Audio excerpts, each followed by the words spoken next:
Welcome to Cascade Hills. I'm so glad that you are here, and what fantastic music we have enjoyed. As always, and those of you online, let me welcome you as well and thank you for being a part of our service.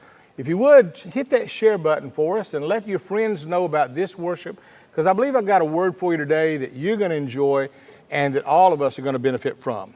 And for all of us today, we know where we're going as we go through this book we're studying today, because for the last several weeks, we've been talking about Nehemiah, both the life and the book of Nehemiah.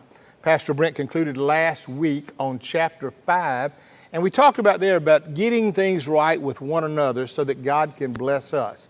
Now, prior to this, here's the background, just to bring you up to date. Nehemiah was the cupbearer to the king of Persia. His job was to taste the food before the king ate. That was in case somebody wanted to poison the king. Nehemiah would be able to filter that, and he'd give his life for his king. He had to be trustworthy, he had to be loyal, he had to be a person that the king knew he could count upon, and he was that man. Then one day Nehemiah hears this word. He hears the word that his homeland has been burned with fire, the gates are destroyed, the people are hopeless and devastated. After Nehemiah hears that, he gets such a burden that for 4 months he begins to pray and lay awake at night thinking, and then finally God burdens his heart that you're the one I put the burden on, so you got to go do something. So Nehemiah goes to the king and asks him for permission to go back, rebuild the wall, and to give his people hope and a nation again. And the king's heart was turned. I love how the Bible even tells us the heart of the king is in the hand of the Lord. He turns it any way he wills. God turned that king's heart when Nehemiah began praying for him for 4 months. That ultimately the king turned to him and said, you go do it, Nehemiah, with my blessing and also with my resources. So Nehemiah gets up and he goes back to the homeland. He's trying to rebuild. He's rallied the people. They're doing a great job. And like anything, when you start doing well and heaven opens up its gates to bless you, it seems like hell opens up its gates to blast you. Fact is that Nehemiah is now going to find some critics. And he found a few originally, but that group just keeps growing. The whole book of Nehemiah really is about life transformation. In fact, I like the way that Pastor Brent said it. He said it like this. This is a story not about building a wall. It's about God building a leader who would then build a group of people, who would rebuild a culture, who would follow God in a world that didn't. Now, in that concise statement, you get a great summary of what the whole book and the life of Nehemiah is about. Now, at this stage, I want to show you a little bit about what I see, okay, right off the bat so that we can notice. I noticed this, that you're going to always find your critics on your road to success.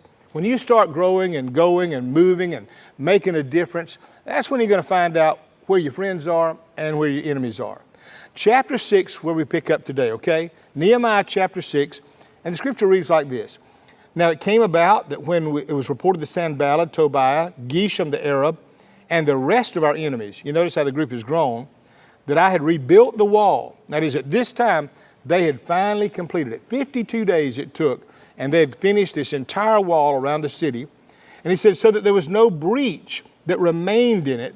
Now, what he means by that, you remember the comment that was made at one point when they said, why, even if a fox were to get on that wall because you're not contractors, even if a fox got on it, it would collapse. It's going to be shoddy work. These people are perfume makers and jewelers, and they're not contractors. So even the work they build to build the wall is not going to remain. And so Nehemiah is making sure right here that we understand there's no breach. We did great work. And then he says after that, he said, we've not yet put the doors up, but that was the finishing touch. That was on his punch list. And then it says in verse 2, when that happened, Sanballat and Geshem sent a message to me saying, come and let us meet at Chephram in the plain of Ono.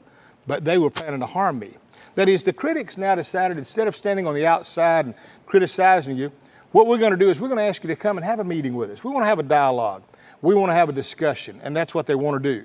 I like the fact that Nehemiah basically is saying, I'm not going there, okay? Here's what you'll notice. In chapter 5, he had enemies that tried to intimidate him up until that point, and they had failed, and then he had to get the people together. And now the enemies regroup, and they come back, and they're going to give him 4 different strategies to try to slow him down. Number 1, here's what they do. They try to bring him distraction. They want to distract him. They want to break his momentum by drawing him into a dialogue and a discussion. They think Nehemiah is doing so well. If we could just get you to sit down with us, let's have lunch together, Nehemiah. Let's talk about what you're doing. Now, he already knows their heart And now he even knows they're out to hurt him. And so Nehemiah basically is saying this. They say, come down and meet us in the plain of Oh No. And Nehemiah is saying, oh no, I'm not going. I like that because Nehemiah is saying, I'm not wasting my time. Now let me help you with something. You don't have to meet with everybody who wants a meeting. You get that? Your time ought to be valuable. Your life ought to be important. And not everybody that wants a meeting needs to have a meeting, okay? You spend all your days meeting and meeting and meeting, you'll probably never get nothing done. And so Nehemiah is saying, I'm not going down there. He knew their motives. They wanted to harm him, he says. So Nehemiah said, we're not there for discussion. They want death. And I like the fact that he was saying, I'm not going to hang out with them. I'm not going to be around them. And here's what I love. The statement he uses here is what I want to even make the title of the message about. In verse 3, you'll notice this phrase, so I sent messengers to them saying, now look at his response, I am doing a great work and I cannot come down. Why should the work stop while I leave it and come down to you? Now, here's what I love. Nehemiah says, I'm doing a great work and I cannot come down. Literally what he's saying is, I'm busy doing something worthwhile. I'm on a purpose. I'm on a mission. And I don't have time to dabble or to discuss or to dialogue about what I'm doing. And what I like is he's basically doing what every good parent's got to do at some stage. One time on a Mother's Day, I actually spoke about this and I used that phrase. I'm doing a great work and I cannot come down. Some of you that are parents, you're doing the very best you can with your kids. You can't be at every activity that everybody wants you to be because you're busy, neck deep, with your sleeves rolled up, being a good parent. And when you get invited to everything else but doing your primary job, you need to say like Nehemiah, I'm doing a great work and I cannot come down. When you're focused on a mission or doing something worthwhile, you'll get a lot of opportunities and a lot of distractions. And it's at that stage you got to stop reminding yourself, what am I doing? And sometimes you just have to tell yourself like Nehemiah, I'm doing a great work and I cannot come down. You don't need to be on every committee and every meeting and doing everything. You need to figure out what the good work is you ought to do and give 110% to that. That's what Nehemiah shows us. In fact, if you think about distraction, you're going to notice this. The more you serve God or go out all out for God, the more distractions you're going to get. The devil will give you a lot of opportunities to get sidetracked, to keep you from going further in your faith or making a real difference for God. Jesus himself was constantly distracted. One time Jesus had done some miracles, and after he'd done it, they came and said, we want to make you a king. And they tried to make him do some good earthly things. They wanted to set him up so he'd have a great following. But Jesus, the Bible says, had set his face like a flint toward Calvary. That is, he knew where he was going, and he was not letting anything, even a good cause, get in the way of the right cause. And so the first thing I noticed was they brought distraction. They wanted to draw him off sides. And you're going to face that at times. Now, when that didn't work, you'll notice this. They came back now. And when they came back, it says this, that they came back in verse 4 different times in the same manner. That is, they wouldn't go away. They said, Nehemiah, come meet with us. He said, I'm not. Oh, come meet in the plain of Oh No. He said, oh no, I'm not going. And they said, Nehemiah, we've got to talk to you. He said, I'm doing a great work. I can't come down. And now it says in verse 4, you'd think they'd walk away. No, look what it says. They sent messages to me 4 times in this manner, and I answered them the same way. You know what they were doing? They believe that persistence beats resistance. They think, yeah, you can say no, but we're going to keep on and on and on. We're going to press you until you ultimately cave or give in. You ever seen people that did that in life? They think if I just keep talking long enough, I can persuade you. Or if I keep holding this ground long enough, you will change. And sometimes children will do that to get their parents' attention and get what they want. But it's sad when a child grows up and becomes an adult and they're still playing the same game. And so the bottom line is this. You've got to understand their game is who can last the longest. And your game ought to be, I'm not even going to play it. I'm doing a great work and I cannot come down. So that's the first thing they try to do is get him in a meeting. Second thing they do, though, besides the distraction is they try discouragement. You see, if they can't get you on the outside to use your time and your energy in something else, they'll get you on the inside to make you feel as if what you're doing is not worthy or not worthwhile. So they're going to create some false rumors about him. And they think if I can create false rumors about him, I can get him to slow down and try to dispel the rumors, and then he won't keep building the wall, and then we'll ultimately get him. So that's what he tried. I want you to notice what he said in verse 5. Then Sanballat sent his servant to me in the same manner a fifth time, with an open letter in his hand. Now, an open letter is what's called a sign of disrespect in those days. It's really not a letter to the person. It was a letter that was written so everybody could see what was said, so they could accuse or do what they want, and then it would already plant the seed of doubt in the minds of everybody that read it. So he comes and he says, I want to bring you this open letter, Nehemiah. And he pretends to be so serious. In verse 6, he says, in it was written, it's reported among the nations, and Geshmu says, that you and the Jews are planning to rebel. You see the lie? Nehemiah wasn't planning to rebel. He was friends with the king. He was just going to rebuild the wall. But they started a rumor. They said, oh, we know why you're building the wall. You're building this because you're going to rebel. You're going to be a king yourself. You're going to turn this nation toward you. And they planned that. And they said, and you're going to be their king, according to these reports. You have also appointed prophets to proclaim in Jerusalem concerning you. A king is in Judah. And now it will be reported to the king. He said, we're going to go tell the king you're trying to create a revolt. And they said, so come, Nehemiah, we got to talk. He says, let's take counsel together. Nehemiah, so far you're getting a bad reputation. We know it's not true, but people are saying you're trying to be the king and build something for yourself. So Nehemiah, we need to talk about this. You see this 5 times. They keep trying to slow him down. Nehemiah, there's rumors about you. 5 times they keep persisting. We got to meet. We got to talk. If I can have your time. And the fact is, Nehemiah is on this trip of, I'm doing a great work, I'm not coming down. And he basically is saying, look, I want you to know something. You may, in your own mind, imply that I'm power hungry. But I know my heart, know my motives. And he said, so I'm not going to meet with you. I mean, you can shame me, you can defame me, you can say what you want. I am not coming down. What I love about Nehemiah is he stays focused and he calls it out. I like how verse 8, he says this to him. Then I sent a message to him saying, such things as you're saying have not been done. He's saying, you're making up these lies. He said, but you're inventing them in your own mind. He's saying, I and the king are on good terms. You're the one saying these rumors. You're the one calling this to be true, and it's not, and you know it. So Nehemiah said, I'm not coming down. We're not having a meeting. Let me tell you what that tells me. A clear conscience will keep you from being concerned about what other people think or say about you. There's nothing better than a good, clear conscience. You'll be able to sleep well at night with a clear conscience. Let me illustrate it like this. Suppose somebody came right now and they told you, I know what you've done. Nobody else knows, but I know the big secret about you. And you're a little concerned. What is they know? And then they say, you took $10 million and you got it in a bank in the Bahamas. Now, would you look at that and say, oh, no, I'm caught? Or would you laugh at that and say, what? If I had $10 million, I'd be in the Bahamas with it. Are you kidding me? When you have a clear conscience, you know you didn't do anything, you don't have to answer. And that's what Nehemiah does. Nehemiah says, I'm not chasing the rumors.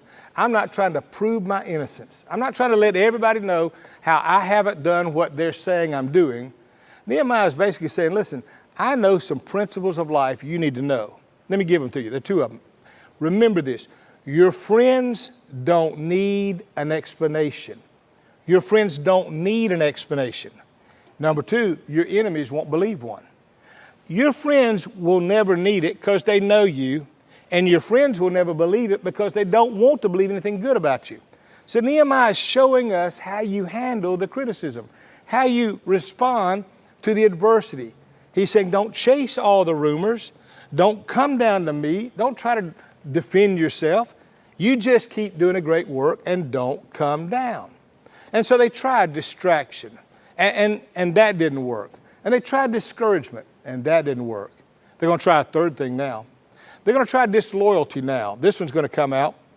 What happens is that there's an old friend of Nehemiah's who's basically going to be hanging out with Sanballat and Tobiah and the others with his enemies. Now, this is a friend of Nehemiah's who's hanging out with the wrong crowd. And because of that, he's going to try to persuade Nehemiah to listen to them.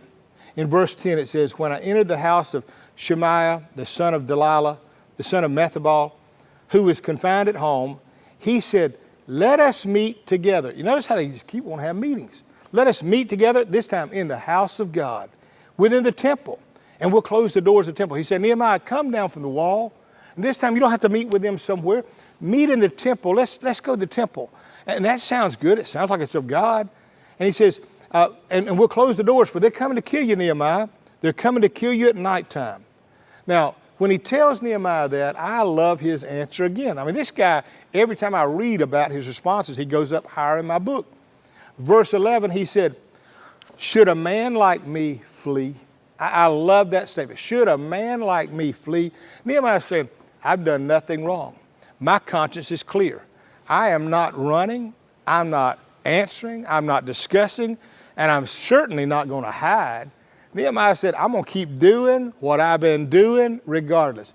Folks, there's a word for every one of us there.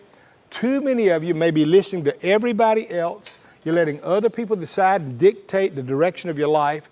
You wonder what everybody else thinks before you make a decision. And I'm going to encourage you to do something. Find out what God wants you to do, what God's gifted you to do it, and do it whether anybody likes it or doesn't. That's what Nehemiah does. That's what sets him apart. So he says, should a man like me flee? And should one like me go to the temple and save his life? He says, I'll not go in. Then I perceived surely that God had not sent him. Now here's what I like. Nehemiah exercises something all of us have, his discernment. He said, I perceived that he was trying to deceive me. Let me ask you a question. Have you ever listened to your own intuition? I believe a lot of people would be in a lot less trouble if they'd learned to listen to their own intuition. I believe God's given to all of us a little bit of discernment and insight. Some people's are much higher, and maybe they practiced it and learned it. Some of them may not be as high, but you still got it. I really believe that every one of you ought to learn to listen to your own instincts. You'll know if something sounds right or wrong. You know. You'll know if it sounds off. You'll know if it's truth. And the further you grow in your faith, the more you'll learn that. But I encourage you, start listening a lot to your own instincts and your own discernment. Don't negate that. Don't suppress that. Be willing to at least listen to it. Nehemiah was listening to what this man was saying, and he was thinking, he's trying to lead me wrong.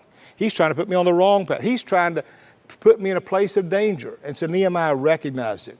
And then he said, and I'm not going in. He said, I'm not going to temple for another reason. He knows, and I know, that I am not a priest. And only the priest was allowed in the temple at that time. And he's saying, if I went there, I would have broken the law. Once I did that, they would have had legal ground to now arrest me, and then all of the hope of the nation would have been over. So Nehemiah said, I'm not risking that. I'm not putting myself in a place where it hurts everybody else. And he said, I'm just not going to do it. Basically, I'm doing a great work, and I will not come down. That's what he says. Now, I noticed something else about him. Now he reaches a place where Nehemiah, after 5 times of the enemies trying to discourage, of trying to dishearten, of trying their best to distract, of doing everything they could, including disloyalty, what does he do now? He does his best defense. How do you stay on course? He prays. Verse 14, he comes back. Nehemiah is without a doubt one of the most spiritual men in all the Bible. He said, remember, O my God, Tobiah and Sanballat, according to these works of theirs, and also Noadah, the prophetess, and the rest of the prophets who were trying to frighten me. He had a host of critics, and they were relentless, night and day, constantly keeping the fires going to discourage the people and hurt Nehemiah. Yet Nehemiah is talking to God about them. And verse 15 says, so the wall was completed on the 25th of the month of Elul in 52 days. It's literally, that's 6 months from the time Nehemiah left the king of Persia and came over, and they rebuilt that wall. In 52 days, they accomplished it all. And it says, and when it was done, our enemies heard of it. The nations surrounding us saw it. They lost their confidence, for they recognized that this work had been accomplished with the help of our God. Now, in 6 months' time, from the time that Nehemiah had left Persia and come over, they've completed the walls. 52 days, which is a miracle, they have finished that wall. And now you notice something. You notice that when God's hand is on someone or something, it's obvious. When God's hand's on it, you're not going to stop it. Some of you have a destiny and a calling and a purpose or a mission that God's put in your heart and life. And I want to encourage you, if you have that, you know what God's doing in your life, you see what God's doing, you see God's hand on your life, you keep following God with your life and don't worry about the finish. God will do the finishing. God will take care of the obstacles. God will take care of all of the enemies if you will just keep your eyes on Him and do what you're called to do. Nehemiah is going to prove it. Now, you would think that after the time of it being completed and all the people saw it and the enemies were discouraged now that it was built, you'd think the battle is over, but it's not. In fact, there's some people that are what I call fence straddlers. They're always your friend, but they're always friends of your enemies too. And they never draw a line. They basically say, I want to hold hands with the people that hate you, and I'm going to hold hands with you. Can I do that? Because I get the benefit of both. And that's what some of them did. Some of the people that had helped build the wall, some of those within Judah's tribe, had been holding hands with and friends with Sanballat and Tobiah and all of those before. And the whole time they were critical of Nehemiah and the project, and yet this group had one foot in Nehemiah's camp and one foot over there with them. And they were spending their life thinking, I just want to have friends. I want to have those over here that may hate Nehemiah, but I want to have Nehemiah because I know God's hands on him, but I got to have them. What happens if I lose my friends? And so they were playing the game all for themselves, and they never made a clear break. And some people, as I call their fence straddlers, they just never can turn and make the break. And I'm going to tell you, if you're going to go far with God, you're going to have to sometimes cut some people out of your life that you know have no more voice or place in your life. You can love them from a distance, but the truth is you know that when I'm around them, if I'm constantly having to put out fires and constantly having to defend my friends, there comes a time you got to say, I got to stop this and make a clean break. God will never bless you until you make that break. And so what's going to happen here is these people are like that. Verse 17 says this, also in those days, many letters went from the nobles of Judah to Tobiah, and Tobiah's letters came to them. That is, they were contacting. In our day and time, it'd be like they're texting back and forth every day. For many in Judah were bound by an oath to him because he was the son-in-law of someone important, and he'd married a daughter there that was important. So these were the enemies of God, but they were married to some of the Jews. And so it says, moreover, they were speaking about the good deeds in my presence and reported my words to him. Then Tobiah sent letters to frighten me. And what they're doing is they're bringing to Nehemiah a stack of letters. And they're saying, Nehemiah, look at all these letters. We're friends with them. They're good people. Nehemiah, we built the wall, and I know they hated on us and they criticized us. And I know they said a lot of negative and rumors about you, but Nehemiah, they're good people. We're friends with them. We do things together. Nehemiah, would you give them some grace? I love the fact that Nehemiah was no. The fact is you get on one side or the other. I like the fact Jesus would say that all the time. He'd say, you're going to serve God or money. You can't serve both. Or he'd say, when you come to Him, you're going to have to walk away from some things to come to Him. Some people never go far with God because they're never willing to give up to go up. And the further you go, the more you got to give up. I'm telling you, you'll have to make some hard calls at times. And there are many people that love people more than they love God. And it's always that test where they're going to fail it. And that's what happened here. I never forget Boston Rob. I used to watch this show called Survivor. Boston Rob said it this way. He said, show me who you go with, and I'll show you who you are. And if you want to hang out with that crowd, that's really who you are. So there needs to be a clear separation between us and some people if we're going to go far. Now, what I know is this, despite a distraction, disloyalty, discouragement, Nehemiah was basically saying, I'm doing a great work and I'm not coming down. So I want to challenge you today. Those of you today that you're here and you're saying, look, Pastor, I've been serving God, living for God, praying, working, doing all I can, but I'm discouraged, or I'm going through a valley, or I'm disheartened, or I've got a critic, or I've got some opposition. I want to encourage you today. I want you to take up a Nehemiah type spirit. The kind of spirit that says, I'm doing a good work. I'm not coming down. I'm going to lead my family toward God. I'm going to lead my friends toward God. I'm going to live my life toward God. I am not going to quit doing what I've done. I'll give you this illustration. When I first became a Christian, I'd only been saved 6 months. I didn't know anything about the Christian life. I didn't know this book. I didn't know much at all. I would come to a little country church and I would sit in the back row. Man, I'd take notes. I swear I'd write all over my Bible. I'd wear it out. Somebody asked me the other day, said, you need to get a new Bible. It is new. It's only about a year old. And so, but in those days, I'd really wear out a Bible. And so in the process of doing that, I had this guy that kept inviting me to his home. He said, all the college students meet at my home on this particular night, and you need to come, you need to come. And that was one of the first Christians that I ever met. And I didn't go. And then one morning I went to church, and they got up and made this horrible announcement. They got up and said, the guy who is the leader of the singles group, of the college group, we found out that all of those college students, he was bringing them over and he was molesting them, and there was some bad things going on. And the church was devastated. It was a little church, about 50 or 60 people. And I remember when I got in my car that day, I went home, and I'd never been in a church where I'd seen a hypocrite. I'd never been in church. And I remember that day, I went to a particular park. I was in Meridian, Mississippi at the time. I went to a particular park, and I just parked my car, and I got out under a tree, and I just said this. I said, God, I've only been a Christian a little while, and I know I don't know much. And I know a lot of people are devastated at the church I went to today. But God, I'm going to make you a promise today. If everybody in the world turns their back on you, I won't. I know what you did for me. I know how you saved me. I know how I had nothing, and you changed my life. So God, if I have to be the only one in the world, I'm going to do it. If I have to die living for you, I'm willing to do it. Now, I was only about 19 years of age at that time. I didn't know all I'd go through.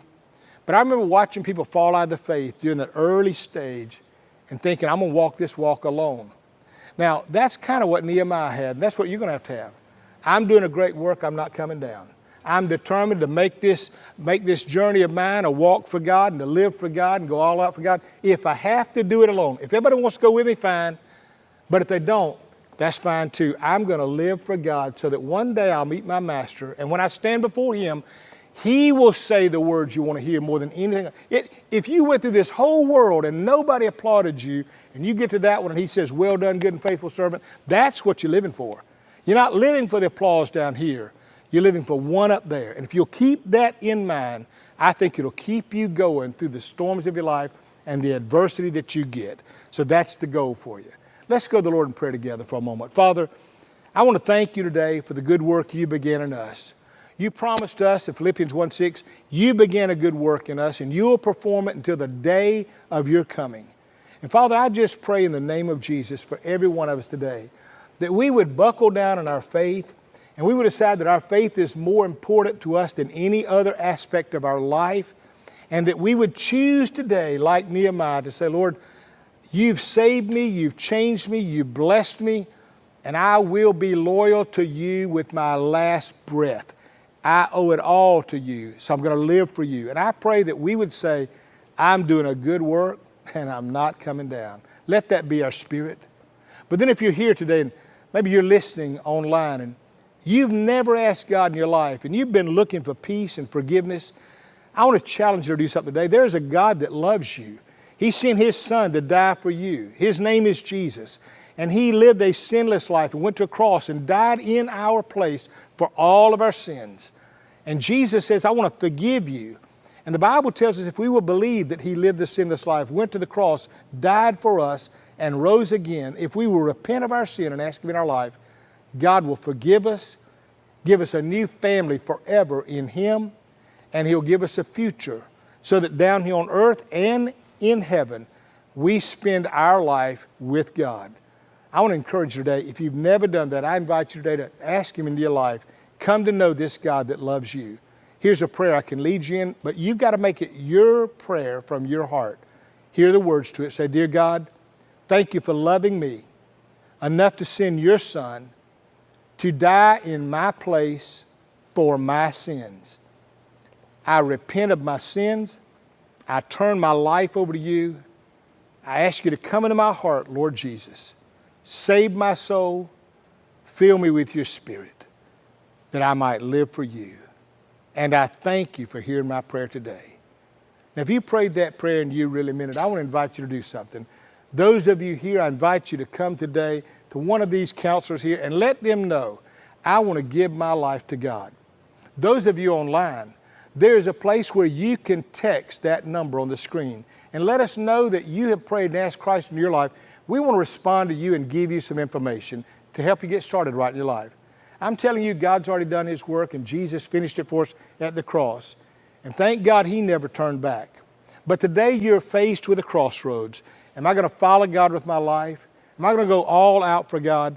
My hope is that today you'll decide, no longer am I going to talk about it, dabble, play around with it. Today I'm going all in. I'm going to live my life for the God that loved me and died for me. And I hope today you'll come. So as we stand and we sing, you come today, would you? My heart will cry, these bones will sing. Great are you, Lord. And all the earth will shout your praise. Our hearts will cry, these bones will sing. Great.